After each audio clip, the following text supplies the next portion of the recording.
You know, a lot of people didn't see this coming. Yeah, it's being called the most shocking upset in the history of presidential politics. Our new president-elect is Donald J. Trump. So, how'd the evening go for y'all? Well, we were on Lifetime last night. Right. And I was slowly getting drunk, is what happened to me. Were you really? Yes, she was. Not really. This is just in. Florida went the other way. I'm just kidding. You know, it was a rough night for everybody, I think. You know, we're worried. The people are worried, you know. Okay, he's the president. Now what? We're watching you, okay? Yeah. What scares me the most, I don't know what scares all the rest of you the most, is that not since George W. Bush has there been a White House, a Senate, and a House of Representatives all from the same party. And then the FBI has stuck its nasty little nose in the middle of this. Plus the Supreme Court, who knows where that's going to go. So the only checks and balances we have are us, The View. That's it.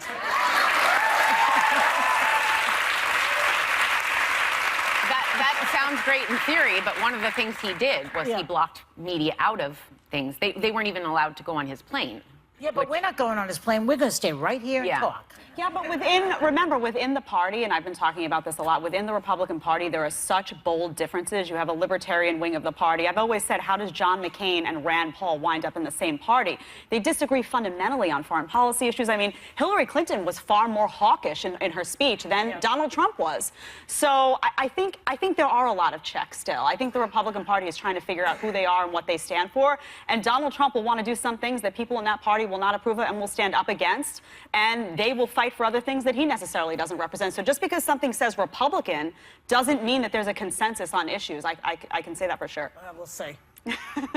Well, Plus, you're here. You're here to take him on every minute of the day. That's right. That's right. You know, and I'm already on his enemies list, as are you, Whoopi. So. Okay, last thought. The only thing that I think the scary part for me was maybe being caught off guard that I wasn't in touch with the country I live in, and that maybe I am in a bubble when critics come out on social media and say you don't know what the world's about. Sadly, now I woke up and I thought maybe I don't. Like it really was like a punch in the gut. Yeah. You know. I have to say, my heart is beating so fast. I'm a little nervous to even speak today. I honestly didn't think I'd be sitting on this side of it this morning. You thought she was going to win? I didn't think Donald was going to win. No one. And I can't say that I'm upset about it. I know that over half of America voted him in and are happy that he's there. And yet, I'm in this room with a lot of people that don't seem to be happy about it.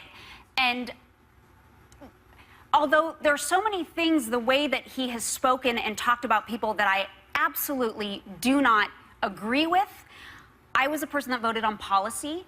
And so in that sense, I am happy with the result. And yet, if anything, I hope, no matter which side you are on, it brings all of us as a people to a horizontal posture, that it brings us to our knees, our face to the floor, that we pray for our country, that we pray for him, whether you think he could turn this upside down, or you're praying that he will uphold the positions that he said he would. I pray that we come together for that in humility, because God says when we humble ourselves. Well, yeah, God says a lot of wonderful stuff. He really does. And I like God a lot. But I have to say that given the bigger picture of what Donald Trump represents, it is not so comfortable for me. Because not only does he now threaten how things are going to be done with kids of color, with women's rights, with my right to decide what is right for my body, not what somebody else says what is right. Is that for somebody, not just my rights about my body, but, you know, my friends' children are afraid because this fool has said, and I know he's the president, but for me, when you scare children by saying you're not going to let them stay in the country, you're going to separate them out, children don't know what you're talking about. They hear these things, and it's crazy. And this is a bigger picture. This is bigger than him. This ripples out in so many different, affects gay folks, gay marriage, transgender people. This has huge effects. Whether we are a nation who believes in people's rights as they are constitutionally guaranteed, whether we're a nation that believes in the rights as God has guaranteed, whatever you believe, no child should be afraid that their parents are going to be taken away because they're Muslim or because they're Mexican or because they're black. No kid should ever have to deal with that. And that, to me, is an issue.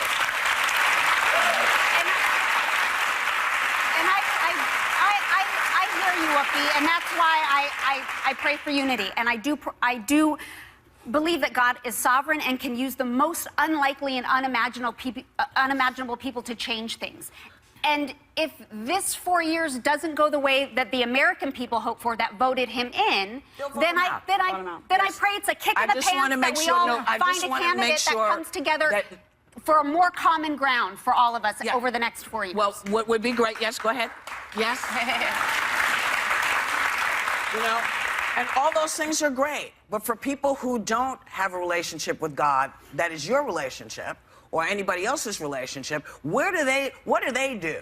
I think they wait to see what he does, because a reminder to everyone is this man has been on both sides of many issues. He was pro-choice, then he was pro-life. He was supporting government-run health care, and now he's opposing Obamacare. So my concern with him was we really don't know what he's going to do. I don't think he's going to be some conservative warrior in there. Listen, I'm not worried about him. I'm worried about who he's going to hire, who he's going to put around him. What I've seen around him gives me pause. What I see is stop and frisk coming back. What I see are things that I don't want to see anymore. But people didn't think about that. They voted their conscience and their issue, and, you know, you get what you deserve. We got what we deserve. A lot of people voted him in, and we'll see what happens. You know what I learned? What did you learn? I learned that, as usual, men can get away with anything, and women can get away with nothing. That's what I learned. He was unbelievably divisive, bigoted, racist, homophobic, against handicapped people, against John McCain, and yet he won.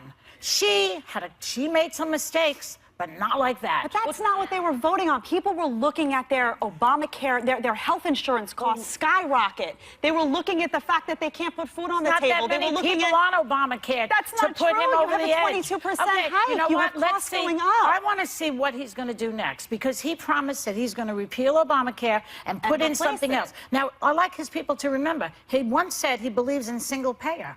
So let's see. You know what that is? Socialism. It is. That's what I'm saying. That's what I'm saying. Like Bernie said. You know what? It happened. He's not going to do anything he says. Well, if he doesn't, we can kick his ass out. He's going to build a wall. You know, there is such a thing called impeachment. You know, but you know, look. We still have to put food on the table. We still have to go to work every day. We still have to feed our kids. And, you know, we've walked through these fires before. This is not the first time this has happened. And here's the good news. Comedians are going to have a ball.